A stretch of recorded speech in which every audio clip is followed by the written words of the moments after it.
جلسے میں بڑے بڑے جھولے لگائے جائیں مکی ماؤس کے، بچے وہاں پر کودیں، شور کریں، مستی کریں، انجوائے کریں، کپڑوں کی دکانیں لگائی جائیں، برقعوں کی دکانیں لگائی جائیں، تو پھر آپ اس کو جلسہ کیوں کہہ رہے ہیں؟ آپ اس کو کوئی نمائش کہہ لیجیے، آپ اس کو میلہ کہہ لیجیے، آپ جلسہ مت کہیے۔ یہ تو آپ جلسے کے ساتھ ناانصافی کر رہے ہیں، ظلم کر رہے ہیں۔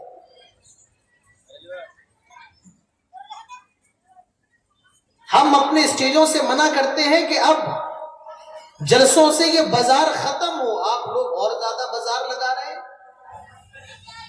جب بازار لگائیں گے، جب جھولے لگائیں گے، جب دکانیں لگیں گی، جب بندے بکیں گے، جب بالیاں بکیں گی، جب برقعے بکیں گے، تو یاد رکھیے پھر آپ کے جلسے میں پبلک نہیں آئے گی بلکہ بازار میں جائے گی۔ کیسے سمجھایا جائے؟ باہر لوگ ہم لوگوں سے کہتے ہیں کہ آپ جلسوں کی اصلاح نہیں کرواتے، تو آج میرے بھائیوں ضرورت ہے اپنے جلسوں کو خالص جلسے بنائیں، اپنے جلسوں کو نمائش نہ بنائیں، اپنے جلسوں کو انجوائمنٹ کا ذریعہ نہ بنائیں۔ اور میری آپ سے گزارش ہے، جو لوگ کھڑے ہیں وہ سامنے آ کر کے بیٹھ جائیں۔ اگر آپ سننے کے لیے آئے ہیں تو سامنے آ کر کے بیٹھ جائیں، اور آپ صرف مجھے دیکھنے کے لیے آئے ہیں تو آپ اپنے گھر جا سکتے ہیں۔ آپ کو اگر سننا ہے تو بیٹھ کے سنیے، اطمینان سے سنیے۔ اور جو لوگ لیڈیز کی طرف جو ذمہ داران ہیں ان سے میری گزارش ہے کہ وہ لیڈیز کو خاموش کروائیں اور ان سے کہیں کہ سکون سے بیٹھ کر کے وہ بھی پروگرام ہو سکے۔ میں جو موضوع آج کے پروگرام کے لیے اٹھا رہا ہوں، اس موضوع کا تعلق اللہ کے رسول صلی اللہ علیہ وسلم کے ایک سفر سے ہے، اور اس سفر کو سفر معراج کہا جاتا ہے۔ سبحان الذي اسرى بعبده ليلا من المسجد الحرام الى المسجد الاقصى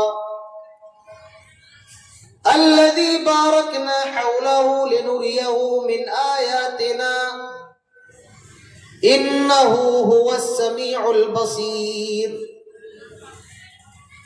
بڑی پاک ہے وہ ذات جو اپنے بندے کو رات میں لے گئی مسجد حرام سے مسجد اقصی تک، اور بے شک اللہ تعالیٰ بہت زیادہ سننے والا اور بہت زیادہ دیکھنے والا ہے۔ اللہ تعالیٰ نے نبیوں کو مختلف معجزات سے نوازا ہے، ہر نبی کو الگ الگ خصوصیت دی ہے۔ تلک الرسل فضلنا بعضهم على بعض منهم من کلم اللہ۔ بعض نبیوں میں ایک نبی تو ایسے رہے جو اللہ تعالیٰ سے ڈائریکٹ بات کیا کرتے تھے، ہم کلام ہوا کرتے تھے۔ حضرت موسیٰ علیہ السلام اللہ تعالیٰ سے بات کیا کرتے تھے، یہ اللہ تعالیٰ نے حضرت موسیٰ علیہ السلام کو خصوصیت دی تھی۔ حضرت عیسیٰ علیہ السلام کو اللہ تعالیٰ نے یہ خصوصیت عطا فرمائی تھی کہ وہ ایک چڑیا بناتے مٹی سے۔ غور کرو، حضرت عیسیٰ علیہ السلام ایک مٹی سے چڑیا بناتے اور اس چڑیا میں پھونک مارتے، وہ چڑیا زندہ ہو جاتی۔ چڑیا مٹی کی ہے، پھونک ماری، چڑیا زندہ ہو گئی اللہ تعالیٰ کے حکم سے۔ یہ حضرت عیسیٰ علیہ السلام کی خصوصیت تھی۔ حضرت سلیمان کی خصوصیت کیا تھی؟ حضرت سلیمان علیہ السلام کے پاس ایک تخت تھا، اور جہاں چاہتے تخت سے اڑ کر کے چلے جاتے۔ میرے بھائیوں، فلائٹ کا زمانہ نہیں تھا، ہیلی کاپٹر کا زمانہ نہیں تھا، ریڈار کا زمانہ نہیں تھا۔ حضرت سلیمان علیہ السلام تخت سے جہاں چاہتے اڑ کر کے چلے جاتے۔ یہ خصوصیت حضرت سلیمان علیہ السلام کی تھی۔ اور ان کے جو باپ تھے حضرت داؤد علیہ السلام کی کیا خصوصیت تھی؟ اپنے ہاتھ میں لوہے کو پکڑتے اور ہاتھ میں لوہا پگھل جاتا، ہاتھ میں لوہا موم ہو جاتا، اور جیسے چاہتے اس لوہے کو شیپ دے دیتے۔ یہ حضرت داؤد کی خصوصیت تھی۔ اور ہمارے نبی جناب محمد رسول اللہ صلی اللہ علیہ وسلم کو اللہ تعالیٰ نے تمام نبیوں پر فضیلت دی ہے، اور تمام نبیوں سے افضل جناب محمد رسول اللہ صلی اللہ علیہ وسلم کو بنایا ہے۔ اور اللہ کو بہت سے معجزات بھی دیے تھے، اس میں ایک معجزہ یہ بھی تھا، آپ کو ایک ہی رات میں، جی ہاں 2 رات میں، 3 رات میں، 7 راتوں میں نہیں، ایک ہی رات میں اس دنیا سے، اس پہلے مسجد حرام سے بیت المقدس لے جایا گیا، اور اسی رات میں آپ صلی اللہ علیہ وسلم کو 7 آسمان دکھائے گئے، جنت بھی آپ کو دکھائی گئی، جہنم بھی دکھائی گئی، اور اسی رات میں آپ صلی اللہ علیہ وسلم کو دنیا کے اندر چھوڑ دیا گیا۔ یہ ایک ہی رات میں ہوا ہے، ایک ہی رات۔ تو آج ہم یہ جانیں گے کہ یہ معراج آپ صلی اللہ علیہ وسلم کو کب ہوئی، اور یہ معراج آپ صلی اللہ علیہ وسلم کو کیوں ہوئی، اور یہ معراج آپ صلی اللہ علیہ وسلم کو کیسے ہوئی۔ یہ 3 سوالوں کے جواب آج ہمیں لے کر کے جانا ہے، اور یہی آج ہماری پوری تقریر انہی 3 سوالوں پر۔ تو پہلا سوال کہ آپ صلی اللہ علیہ وسلم کو معراج کب ہوئی، اس کے بارے میں امام طبری رحمت اللہ علیہ کا قول ہے کہ جس سال آپ صلی اللہ علیہ وسلم کو نبی بنایا گیا، اسی سال آپ صلی اللہ علیہ وسلم کو معراج ہوئی، یعنی نبوت کے پہلے سال آپ کو معراج ہوئی۔ امام قرطبی اور امام نووی کا قول یہ ہے کہ 5 نبوت کو، یعنی آپ صلی اللہ علیہ وسلم کو جب نبی بنایا گیا، اس کے 5 سال کے بعد آپ صلی اللہ علیہ وسلم کو معراج ہوئی۔ بعض نے کہا کہ آپ صلی اللہ علیہ وسلم کو جب نبی بنایا گیا، اس کے 10 سال کے بعد، یعنی 10 نبوت میں معراج ہوئی۔ بعض لوگوں نے کہا کہ آپ کو ہجرت سے 16 مہینے پہلے معراج ہوئی، بعض لوگوں نے کہا کہ آپ کو ہجرت سے 1 سال پہلے معراج ہوئی۔ تو معراج کس سال ہوئی؟ بڑے بڑے محققین، بڑے بڑے سیرت نگار، بڑے بڑے محدثین، بڑے بڑے علماء سال ڈیسائیڈ نہیں کر پائے اللہ کے رسول کو معراج کب ہوئی ہے۔ آج ہمارے بہت سے بھائیوں نے تو مہینہ بھی بنا دیا ہے اور تاریخ بھی بنا دی ہے کہ ہمارے نبی کو معراج 27 رجب۔ یہاں سال ڈیسائیڈ نہیں ہو رہا ہے کس سال ہوئی، لہذا مہینہ ڈیسائیڈ کرنا تو بہت دور کی بات ہے، تاریخ ڈیسائیڈ کرنا تو بہت دور کی بات ہے، دن ڈیسائیڈ کرنا تو بہت دور کی بات ہے کہ ہمارے رسول کو معراج کس دن ہوئی اور کس تاریخ کو ہوئی۔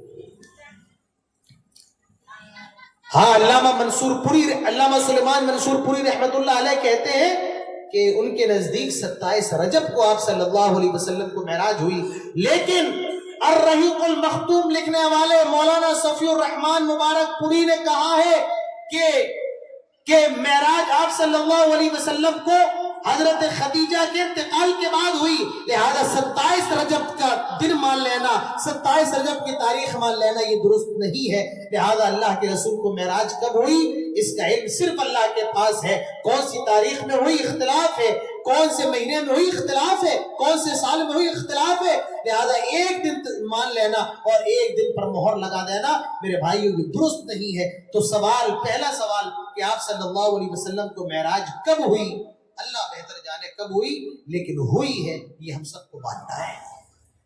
امام طحاوی فرماتے ہیں والمعراج حق، معراج ہوئی ہے یہ تو ماننا، یہ تسلیم کرنا ہے معراج حق ہے، اور یہ بھی یاد رکھو کہ معراج آپ صلی اللہ علیہ وسلم کو ہجرت سے پہلے ہوئی، یعنی مکہ کے اندر ہوئی۔ وقد اسری بالنبی، اللہ کے رسول کو رات میں لے جایا گیا، نبی اکرم کو رات میں لے جایا گیا، اور کہاں لے جایا گیا؟ مسجد حرام سے مسجد اقصی لے جایا گیا، اور اس کے بعد اللہ تعالیٰ جتنا چاہو اللہ کے نبی کو اور اوپر لے جایا گیا۔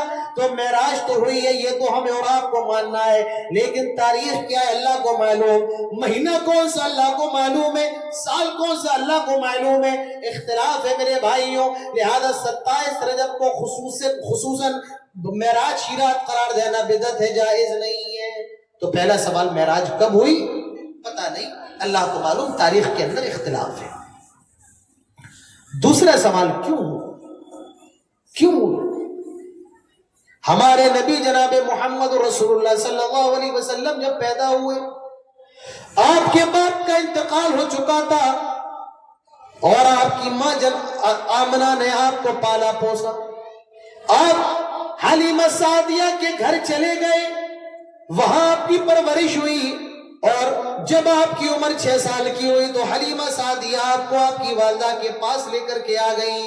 آیا آمنہ یہ تمہارا بیٹا میں نے 6 سال تک سنبھال لیا ہے, اب تم اپنے بچے کو سنبھالو. آمنہ اپنے بیٹے جناب محمد رسول اللہ صلی اللہ علیہ وسلم کو لے کر مدینہ چلی گئی. مدینہ گئی اور پورا 1 مہینہ مدینہ میں رکتی ہیں, اور جب مدینہ سے لوٹ رہی ہیں مقام ابوا نام یاد کر لو. ابوا وہ مقام ہے جہاں پر رسول اکرم صلی اللہ علیہ وسلم کے والد محترم کی قبر ہے.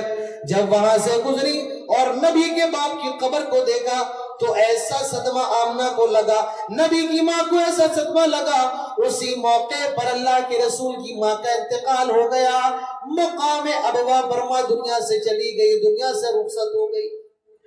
پہلا غم آنے سے پہلے باپ کا انتقال, دوسرا غم ماں کا انتقال 6 سال کی عمر میں. اب اللہ کے رسول صلی اللہ علیہ وسلم اپنے دادا عبد المطلب کی کفالت میں 8 سال کی عمر میں دادا کا انتقال ہو گیا. دادا بھی دنیا سے چلے گئے, دادا نے بھی زیادہ ساتھ نہ دیا, وہ بھی انتقال کر گئے, مر گئے. اللہ کے رسول صلی اللہ علیہ وسلم کی ذمہ داری ان کے چاچا ابو طالب نے اٹھائی, اور 8 سال کی عمر سے آپ صلی اللہ علیہ وسلم کی دیکھ بھال کر رہے ہیں, آپ کو پیار بھی بہت زیادہ کرتے ہیں. اللہ کے رسول صلی اللہ علیہ وسلم کو نبی بنا دیا گیا ہے, آپ لوگوں کو توحید کی دعوت دے رہے ہیں, اسلام کی طرف بلا رہے ہیں. ابو طالب بھی آپ کا سپورٹ کر رہے ہیں. ہاں یہ الگ بات ہے وہ اسلام لے کر کے تو نہ آئے, لیکن رسول کی راہ میں جو بھی روڑا آتا ابو طالب اس کے سامنے کھڑے رہتے. ابو طالب نبی کے سامنے دیوار بن کر کے کھڑے ہیں, اور کسی کی ہمت نہیں ہے وہ نبی صلی اللہ علیہ وسلم پر آنکھ اٹھا کر کے دیکھ لے. لیکن جب اللہ کے رسول صلی اللہ علیہ وسلم کو نبی بنایا گیا, اس کے کچھ سالوں کے بعد ابو طالب کا بھی انتقال ہو گیا. ابو طالب بھی دنیا سے رخصت ہو گئے, ابو طالب بھی مر گئے. کون؟ چاچا, سپورٹ کرنے والا چاچا, ساتھ دینے والا چاچا, خوشی غم میں کھڑا رہنے والا چاچا, کاندھے پر ہاتھ رکھنے والا چاچا انتقال کر گیا. ذرا اندازہ کرو, جس کا باپ نہ ہو, جس کی ماں نہ ہو, جس کے دادا نہ ہو, اس کی نظر میں چاچا کا کتنا بڑا مقام ہو. لیکن چاچا کا بھی انتقال کر جانا یہ کتنے بڑے صدمے کی بات ہے. اللہ کے رسول کی بیوی حضرت خدیجہ, بڑی محبت اللہ کے نبی حضرت خدیجہ سے کرتے ہیں, اور ایک مرد کے لیے اس کی بیوی بہت اہم ہوتی ہے. آدمی دن بھر محنت کر کے کھیت میں کام کر کے جب شام کو گھر لوٹتا ہے, بیوی کا چہرہ دیکھ کر کے تھکان بھول جاتا ہے. لیکن ذرا اندازہ لگاؤ, اللہ ابو طالب کے انتقال کے 2 مہینے کے بعد آپ صلی اللہ علیہ وسلم کی بیوی حضرت خدیجۃ الکبریٰ کا بھی انتقال رضی اللہ عنہا. رسول کو کتنا صدمہ لگا ہوگا, رسول کے صدمے کا حال کیا ہوگا میرے بھائی اندازہ لگا سکتے ہو. اللہ کے رسول صلی اللہ علیہ وسلم مکے میں لوگوں کو اسلام کی دعوت دے رہے ہیں, اسلام کی طرف بلا رہے ہیں, لوگ ماننے کو تیار نہیں. آپ نے سوچا مکہ سے 80 کلومیٹر کی دوری پر ایک شہر پڑتا ہے, اور اس شہر کا نام طائف ہے, وہاں چلتا ہوں, شاید وہاں کے لوگ میری بات کو مان لے, اسلام لے آئے. اللہ کے رسول اس ارادے سے طائف گئے, لوگ اسلام قبول کر لیں, میری بات کو تسلیم کر لیں. لیکن معاملہ تو رسول کے ارادے کے بالکل برخلاف ہوا. طائف کے لوگوں نے آپ کو مارا, اور اتنا زیادہ مارا کہ جناب محمد رسول اللہ صلی اللہ علیہ وسلم کی جوتی کے اندر آپ کا خون جم گیا. پہاڑوں کا فرشتہ آیا اور آپ سے کہنے لگا آپ اگر اجازت دیں تو ان طائف والوں کو دونوں پہاڑوں کے درمیان میں پیس دوں. اتنا مارا, رسول کے اندر چلنے کی طاقت نہیں ہے. آپ کے غلام آپ کو اپنے کندھے پر اٹھا کر کے باغ میں لے کر کے آئے, آپ کی جوتیوں میں خون جمع ہوا ہے. اللہ کے رسول صلی اللہ علیہ وسلم سے فرشتے نے کہا آپ اگر اجازت دیں تو ان کو دونوں پہاڑوں کے درمیان میں پیس دوں. آپ نے فرمایا نہیں, یہ ایمان نہیں لائے تو کیا ہوا, ان کی آنے والی نسلیں مجھ پر ایمان لے کر کے آئیں گی. رسول کا یہ عالم ہے, کتنی تکلیف میرے نبی کو ہوئی ہوگی جب یہ نبی کو جس ارادے سے آپ طائف گئے, وہ ارادہ تو اور الٹا ہو گیا کہ آپ کو مارا گیا۔ میرے بھائیو، رسول اللہ صلی اللہ علیہ وسلم بڑے غمزدہ ہیں۔